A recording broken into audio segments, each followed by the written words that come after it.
হলুম কি করে? কি বলেন মশাই? তা তো বটেই। যে আগে তা আপনার কি অভিপ্রায় আগমন? অভিপ্রায় তেমন বিশেষ কিছু নয়। শুনলুম আমরা পৃথক হয়ে আছি বলে খবরের কাগজে নিন্দে করেছ, তাই একত্রে বাস করতে এসেছি। আপনার সম্পত্তি কিছু আছে? কিছু না, কোনো ঝঞ্ঝট না, কেবল এক খুঁড়তুতো ভাই আছে, তা সেও এলো বলে। তা বটে, তার কিছু আছে? কিছু না, কোনো উৎপাত না, কেবল দুই স্ত্রী, 4টি শিশু সন্তান, তা তারাও এলো বলে। যাত্রা করবার বেলা দুই স্ত্রীতে চুলোচুলি বেঁধে গেছে, তাই যা দেরি। কানাই, কি করা যায়? তোমাদের কিছু করতে হবে না, তারা আপনারাই এসে পৌঁছাবে। ভাবনা কি দৌলত, অত অল্পে কাতর হয়েও না, তারা সন্ধ্যার মধ্যেই এসে পৌঁছাবে। মামা, তোমার বক্তৃতায় বড় লজ্জা দিয়েছে। কে হে তুমি? আগে আপনারই ভাগ্নে রামচরণ স্টেশনে লোক পাঠিয়ে দিন, সেখানে একটি পুটুলি আর বুড়িমাকে রেখে এসেছি। এখানে কি করতে আসা? বাস করতে। আর কোথাও বাসস্থান নেই? একরকম আছে বটে, কিন্তু সেখানে সাধ্যত্যাগ শিক্ষা হয় না। তাই কানাই, আপনার উপদেশ উনি যেরকম দৃঢ়ভাবে গ্রহণ করেছেন, ওকে বোধহয় নড়ানো শক্ত হবে। দাদা, চাকরি ছেড়ে নইলে কি নিন্দে হয়? কে আছিস রে? ডাক পেরে নিয়ে আয় তো, বড় পিপাসা লেগেছে।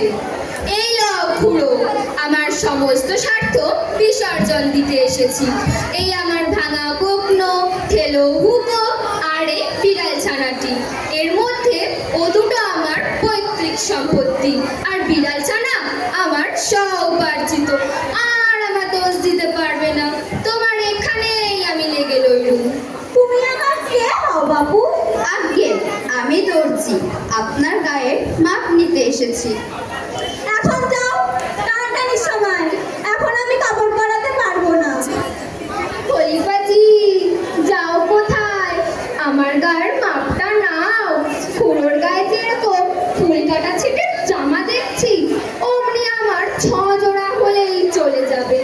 আর যদি বেশ ভালো রকম তৈরি করে দিতে পারো, তো খুড়ো তোমাকে খুশি করে দেবে।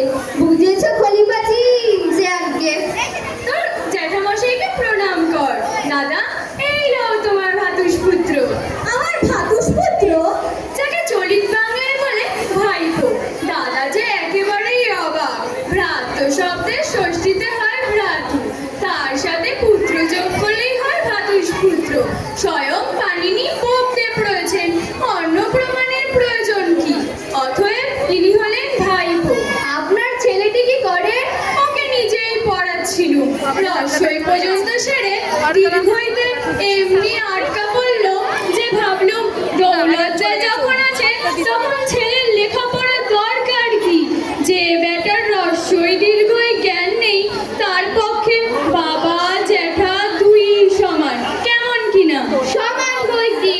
দাদা বলেছেন, নিজের ক্ষুধা হেও জ্ঞান করে, পরের ক্ষুধা নিবৃত্তির সুখ একমাত্র একান্নবর্তী পরিবারেই সম্ভব।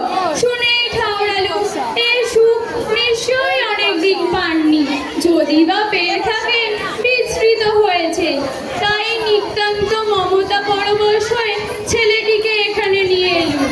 রাবণের চুলো যদি কোথাও জ্বলে, সে এর পেটের মধ্যে।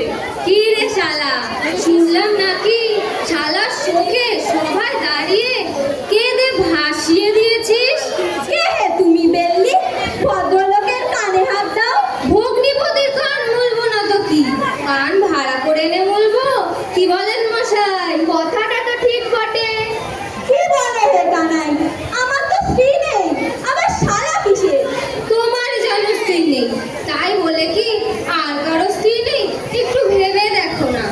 স্ত্রী তো অনেকেরই আছে, তা আবার ভাবতে হবে কি? তবে তবে কি? তুমি আমার শালা হলে কোন সম্পর্কে? কেন, দাদার সম্পর্কে। দাদা আছেন তো, শালাই যেন ভাড়ালে। কিন্তু দাদা বেকুল গেলে তো চলবে না।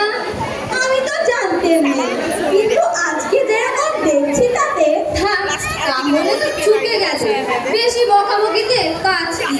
ভদ্রলোক বসে আছে, এর সামনে কে শালা আর কে শালা নয় তা নিয়ে তর্কাতর্কি করা ভালো দেখায় না। একটু জিরানো যাক, এক ছিলিম তামাক ডাকুন। আপনার জল খাবার নিন। কানা